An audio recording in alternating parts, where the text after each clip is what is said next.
Electricity. Electricity is produced in power stations from two groups of sources. They are called renewable and non-renewable sources. The most effective renewable energy source is hydroelectric, in which the pressure of water behind a dam is used to produce electricity. 15% of the world's electricity is supplied by this method. There are no suitable sites in Hong Kong and southern Guangdong for this form of power generation. The sun's energy can be converted to electricity by using solar cells. These cells can provide sufficient electricity to drive a lightweight vehicle. But for large-scale generation, an area the size of Lantau Island would have to be covered with solar panels to equal the output of the Guangdong nuclear power station. And what happens when it's dark? Giant windmills in windy locations can be used to generate electricity, but to produce the same output as the Guangdong nuclear power station would require 4,500 windmills. Placed side by side, they would stretch all the way around Hong Kong's coastline, and when the wind drops, so does the power. Tidal power stations use the rise and fall of tides to produce electricity. But tides vary in height and strength, so the supply of electricity is unreliable.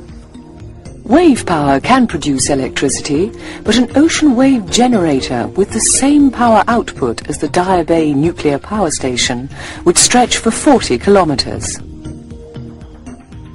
Geothermal power stations use steam from deep beneath the Earth's surface to drive turbines.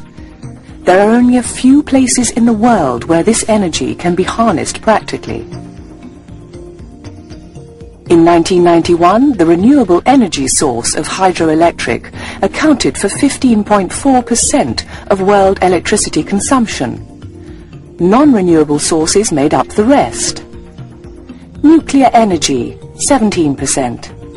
Oil, 9.8%. Natural gas, 10.8%, and coal, 47%. Coal is plentiful and with massive known reserves, but oil and gas will certainly run out in the next century. The problem with these fuels is their environmental effect. Sunlight reaching the Earth's surface turns into heat, which is partially trapped by a blanket of gases such as carbon dioxide. This blanket keeps the Earth warm, but the burning of oil, coal and gas by industry has produced ever-increasing quantities of carbon dioxide in the atmosphere, trapping more heat and so causing global warming. This is the greenhouse effect, and it could lead to climatic changes lasting for generations. On the other hand, uranium is clean, produces no greenhouse gases, and there is ample to last for the foreseeable future.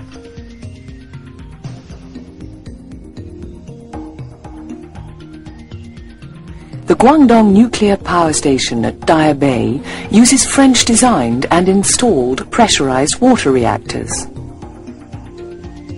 France has over 500 reactor years of commercial operation without a single accident damaging the environment or the public. In 1992, Hong Kong depended on coal for the generation of 97% of its electricity. The remaining 3% came from oil. By the year 2000, it is expected that coal will supply about 58% of the territory's electricity, while 26% will come from natural gas, obtained through a submarine pipeline from the South China Sea off Hainan Island. Nuclear power will supply 16%, while oil and hydro-pumped storage plants in China will also make a contribution. As Hong Kong has no fuel resources of its own, diversification of fuels is essential to ensure an economical and efficient supply of electricity into the 21st century.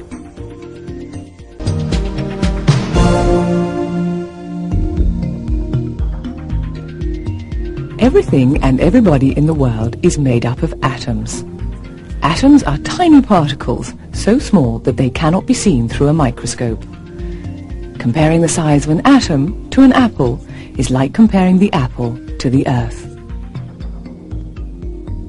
The atom is itself made up of even smaller pieces.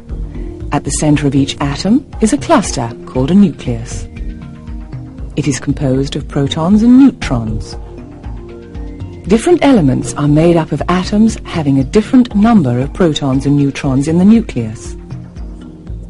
The lightest natural element, hydrogen, has atoms with only one proton and no neutrons. The heaviest, uranium, has atoms containing 238 protons and neutrons. Natural uranium consists largely of two parts. 99% is uranium-238 and less than 1% is uranium-235. It is this U-235 which is of particular interest because its nucleus can be split when hit by a neutron. This splitting, or fission, releases heat energy and 2 or 3 stray neutrons which hit the nuclei of other U-235 atoms, releasing more heat and more neutrons. This is a chain reaction, and it enables a small amount of U-235 to produce a great deal of heat. Power stations use heat to produce electricity. The traditional way of obtaining the heat is by burning oil or coal. The heat boils water, which produces steam. This steam is used to turn a turbine, which is connected to a generator to produce electricity. In a nuclear power station, it is the fission of U-235 in a reactor which supplies the heat to produce the steam. The electricity generated is just the same as that produced by oil and coal-fired power stations. Natural uranium requires processing before it can be used as fuel for the reactor. This is because it does not contain a high enough percentage of U-235 to sustain a chain reaction. This level of U-235 needs to be increased to about 3% by a process known as enrichment. At the Guangdong Nuclear Power Station at Daya Bay, the two 900 megawatt reactors are pressurized water reactors, or PWRs.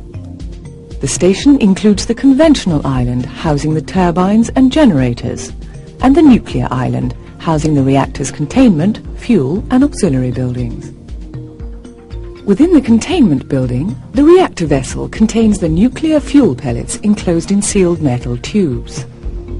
These tubes are bunched together in what are known as fuel assemblies. Within each fuel assembly are movable control rods which can absorb neutrons and slow down the chain reaction, so controlling the heat energy produced. Water, pressurized to 155 times normal air pressure, circulates through the reactor core in a totally enclosed circuit called the primary circuit. The core heats the water to temperatures of about 310 degrees Celsius. The pressurizing of the water enables it to be heated to this very high temperature without boiling. The flow of the water through the reactor core has the effect of a coolant, transferring the heat to a totally enclosed secondary circuit through a heat exchanger. This is a steam generator which produces high-pressure steam in a large U-tube assembly. This steam turns the turbine which is connected to the generator to produce electricity. The steam passing through the turbine is condensed by the cooling water circuit and returns through the secondary circuit to be reheated in the steam generator. The pressurized water reactor has been used in nuclear power stations for well over 30 years and now makes up more than half of over 400 nuclear power reactors in service worldwide. It has a proven track record of safety and reliability.